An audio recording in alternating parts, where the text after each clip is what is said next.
بسم اللہ الرحمن الرحیم السلام علیکم ورحمۃ اللہ وبرکاتہ۔ ویلکم مائی یوٹیوب چینل حافظ شفیق۔ معزز سامعین، امید کرتے ہیں کہ سب خیریت اور عافیت کے ساتھ ہوں گے۔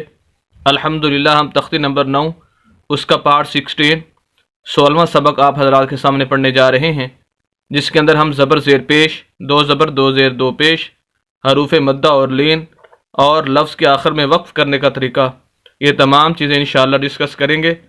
چند الفاظ آپ حضرات کے سامنے پڑھے جائیں گے۔ ان الفاظ کا مقصد صرف وہ الفاظ ہی نہیں ہوگا، بلکہ ان سے نکلنے والی اصول و ضوابط اور قوانین اور تجویدی اصول آپ حضرات کے سامنے تفصیل کے ساتھ ذکر کیے جائیں گے، تاکہ جب بھی آپ قرآن مجید کی تلاوت کرنا چاہیں تو ان اصول و ضوابط اور قوانین کو آپ مد نظر رکھ کر تلاوت کریں گے تو انشاءاللہ آپ صحیح طریقے سے تلاوت کرنا آپ کے لیے آسان ہو جائے گا۔ تو آئیے آج کا سبق شروع کرتے ہیں۔ اعوذ باللہ من الشیطان الرجیم، بسم اللہ الرحمن الرحیم۔ میم زبر ما، حمزہ کھڑی زبر آ، ما آ، با دو زبر بن، ما آ بن۔ یہاں پر دیکھیں، یہ زبر زیر پیش والا لفظ جہاں بھی آئے گا، جس لفظ کے اوپر بھی زبر زیر پیش آ جائے گی، اس لفظ کو نہ کھینچنا ہوگا، نہ لمبا کرنا ہوگا، اور نہ ہی اس کو جھٹکا دے کے پڑھیں گے، نہ ہی مجہول پڑھیں گے۔ اس کو سمپل سا پڑھیں گے، میم زبر ما، جیسے یہاں پر ہے۔ دوسرا لفظ یہ الف ہے، اس کو الف نہیں پڑھیں گے بلکہ اس کو حمزہ پڑھیں گے۔ الف اس وقت پڑھا جاتا ہے جب وہ بالکل خالی ہو، اس کے اوپر کوئی زبر زیر پیش کچھ بھی نہ ہو، اس وقت اس کو الف پڑھا جاتا ہے۔ جب اس کے اوپر زبر زیر پیش، کھڑی زبر کھڑی زیر الٹا پیش کوئی حرکت آ جائے تو وہ حمزہ بن جاتا ہے، جس کو ہم پڑھیں گے حمزہ زبر آ۔ اور اس کے اوپر کھڑی زبر ہے، کھڑی زبر کھڑی زیر الٹا پیش، ان تمام کو لمبا کرتے ہیں تو ہم پڑھیں گے ما آ۔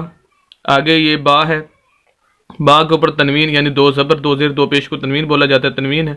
یہاں پر غنہ بھی ہے، تو غنہ کہتے ہیں ناک میں آواز لے جانے کو، تنوین کے اوپر غنہ کیا جاتا ہے، ناک میں آواز جائے گی، معابن، معابن۔ اگر ہم آخر میں وقف کرنا چاہیں، وقف کا مطلب ہے ہمارا سانس پورا نہیں ہو رہا اور ہم سانس توڑنا چاہتے ہیں، سانس کو روکنا چاہتے ہیں، اس وقت ہم جو وقف کریں گے، یہاں پر جو اصول ہوگا وہ یہ ہے کہ اگر کسی لفظ کے آخر میں دو زبر اور اس کے آگے الف آ جائے تو ایک زبر اور الف پڑھا جائے گا وقف کی حالت میں۔ اب ہم اس کا وقف کریں گے، معابا، اس طرح پڑھیں گے۔ اور یہ قرآن کے اندر اس طرح کے جو الفاظ ہیں بہت زیادہ استعمال ہوتے ہیں، جیسے خبیرہ، بصیرہ، علیمہ، اور اس طرح کے الفاظ زیادہ استعمال ہوتے ہیں، تو اس وجہ سے یہاں پر وقف کرنے کا طریقہ یہ ہوگا، ایک زبر اور الف، معابا۔ دوسرا لفظ ہے میم زبر ما، تا زبر الف تا، متا، عین دو زبر عن، متاعن۔ یہاں پر بھی دیکھیں زبر زیر پیش کی وہی بات ہے جو پچھلے لفظ کے اندر تھی، یہاں پر یہ تا کے آگے الف ہے اور اس الف کو الف مدہ بولتے ہیں۔ ویسے حروف مدہ 3 ہے، الف مدہ، واو مدہ اور یا مدہ۔ الف مدہ کہ ایسا الف جس کے پچھلے لفظ کے اوپر زبر آ جائے اسے الف مدہ کہا جاتا ہے، اور اس کو کھینچ کر ہم نے پڑھنا ہوتا ہے، جس طرح کھڑی زبر کو جتنا کھینچتے ہیں اتنا ہی الف مدہ کو، واو مدہ اور یا مدہ کو کھینچتے ہیں۔ الف واو مدہ اور یا مدہ کی مثال آگے انشاءاللہ آئے گی تو میں آپ کو بتا دوں گا۔ یہاں پر آپ نے یہ ذہن میں رکھنا ہے کہ جہاں بھی الف سے پچھلے لفظ کے اوپر زبر آ جائے وہ الف مدہ کہلائے گا، اور اس لفظ کو کھینچ کر ہم نے پڑھنا ہوگا۔ متا، عین دو زبر عن، غنہ کریں گے، تنوین ہے غنہ کریں گے، متاعن۔ وقف کریں گے تو ایک زبر اور الف پڑھیں گے تو لفظ ہوگا متاعا۔ تیسرا لفظ ہے میم پیش مو، طا زبر الف طا، مطقا، عین دو زیر عن، مطقاعن۔ یہاں پر زبر زیر والی بات وہی آ جائے گی، آگے یہ الف پھر آ رہا ہے، یہ بھی الف مدہ ہی کہلائے گا، طا کو ہم لمبا کریں گے، مطقا، اور طا کو موٹا بھی کریں گے کیونکہ موٹے حروف میں سے ہے۔ آگے عین کے نیچے دو زیر تنوین ہے اور اس پر غنہ کریں گے۔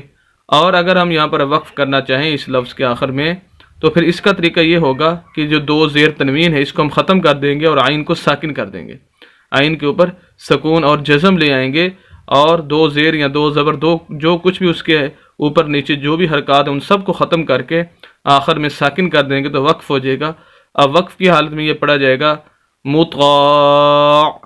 عین کی آواز آخر میں آئے گی، لیکن دو زبر دو زیر دو پیش یا زبر زیر پیش جو بھی اس کے اوپر نیچے حرکت ہے اس کی آواز نہیں آئے گی، کیونکہ وہ ساکن ہو جائے گی عین۔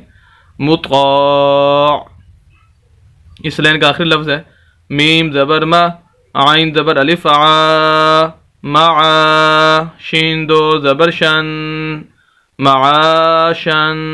یہاں پر بھی ساری وہی باتیں جو پچھلی لفظ کے اندر گزر چکی ہیں۔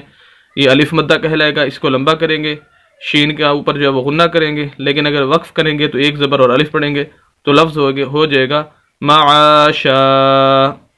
امید کرتے ہیں کہ آپ ان اصول و ضوابط کو، ان الفاظ کو بخوبی سمجھ چکے ہوں گے۔ مزید اسلامی ویڈیوز کے لیے اور قرآن کو صحیح تجوید اور اصولوں کے ساتھ پڑھنے کے لیے ہمارے یوٹیوب چینل حافظ شفیق کو ضرور سبسکرائب کیجیے۔ صدقہ جاریہ سمجھ کر ہماری ویڈیوز کو آگے شیئر بھی کیجیے۔ ملتے ہیں اس طرح کی نیکسٹ ویڈیو کے اندر کل انشاءاللہ۔ اجازت دیں، اللہ حافظ۔